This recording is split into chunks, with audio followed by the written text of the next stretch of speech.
दयालु राजकुमारी और जादूगर। बहुत समय पहले की बात है।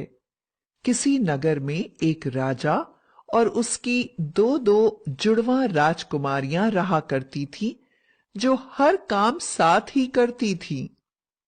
एक बार राजा बहुत बीमार हो गया, तो उसने सोचा, यदि मैं मर गया तो मेरी बेटियों और राज्य को कौन देखेगा।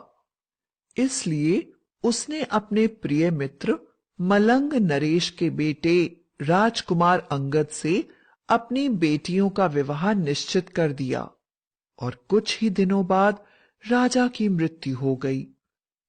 मलंग देश संदेश पहुंचाया गया तो पता चला वहां का राजकुमार कहीं लापता हो गया है।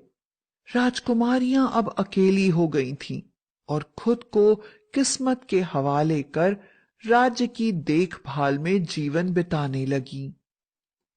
दोनों ही बहुत खूबसूरत और दयावान थीं। एक बार राज्य में सूखा पड़ गया और पशु पक्षी सब मरने लगे। राजकुमारियां बहुत दुखी हुईं।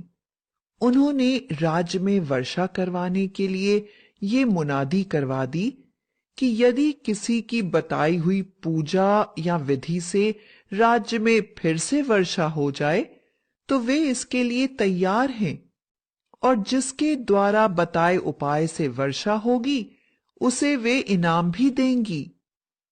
चारों तरफ ये बात फैल गई और दूर दूर देशों से लोग नए नए उपाय लेकर आने लगे, पर कोई नतीजा नहीं निकला। प्रतिदिन लाखों पशु पक्षी और इंसान भूख प्यास से तड़पने और मरने लगे। राजकुमारियां बहुत परेशान हुईं। एक दिन शाम के समय एक जादूगर वहां आया और बोला, राजकुमारी की जय। आदरणीय राजकुमारी जी, आप बहुत ही दयालु हैं। आपकी अच्छी नीयत को देख मैं आपकी सहायता करना चाहता हूं। मैं आपके राज्य में वर्षा ला सकता हूं, पर आप दोनों में से किसी एक को मुझसे विवाह करना होगा। यदि आपको मंजूर है तो मैं उपाय करूं। राजकुमारियां बहुत सोच में पड़ गईं, क्योंकि जादूगर ने एक अजीब सा फटा हुआ बदबूदार लबादा सा पहना हुआ था। दांतों में गंदगी साफ दिख रही थी। इससे शादी कोई राजकुमारी सोच भी नहीं सकती।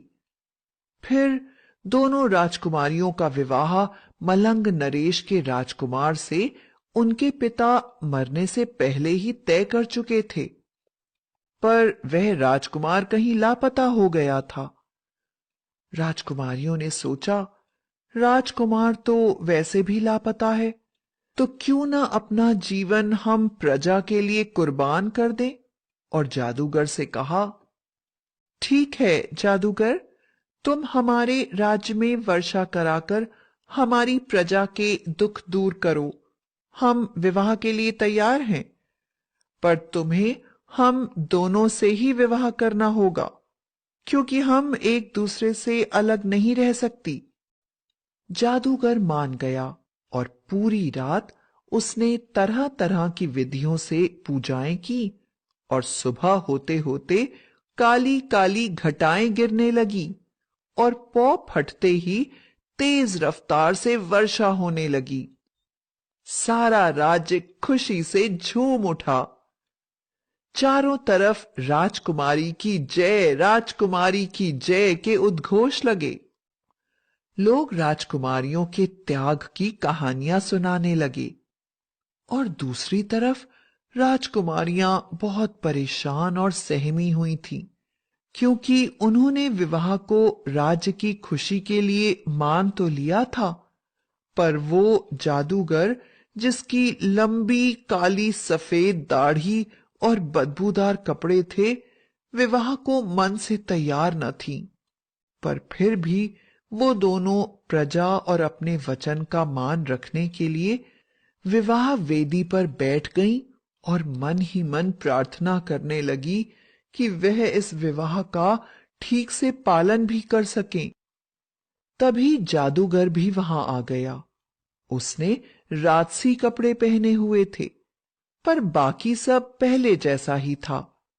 गंदी लंबी दाढ़ी, काले सफेद बाल, कंधे पर जादू का झोला और चेहरे पर अजीब सी मुस्कान।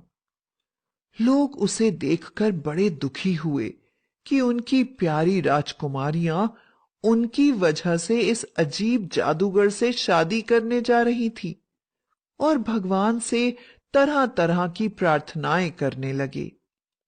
राजकुमारी के जादूगर के गले में विवाह माला डालते ही चमत्कार हुआ, और वह भयानक सा देखने वाला जादूगर एक खूबसूरत राजकुमार में बदल गया। और वो कोई और नहीं, मलंग देश का खोया हुआ राजकुमार ही था। उसने दोनों राजकुमारियों से शादी कर ली। सभी लोग बहुत खुश हुए, और राजकुमारियां भी खुशी और हैरानी से उसकी तरफ देखने लगीं। तब जादूगर ने कहा कि एक भयंकर जादूगरनी ने उसे जादू सिखाने का वादा किया था, पर जब उसने राजकुमार को जादू के लिए लोगों को मारने को कहा, तो इस राजकुमार ने इनकार कर दिया, और जादूगरनी ने गुस्सा होकर शाप दिया, जाओ, जिस जादू का तिरस्कार कर रहे हो उसी के कारण वापस अपने रूप में आओगे। और जब मैंने आपकी मुनादी को सुना तो मैं यहां आ गया, और राजकुमारियां आराम से राजकुमार और प्रजा के साथ रहने लगीं। वीडियो अच्छी लगे तो पोगो टीवी चैनल को सब्सक्राइब कर दें और साथ ही बेल आइकन दबा दें।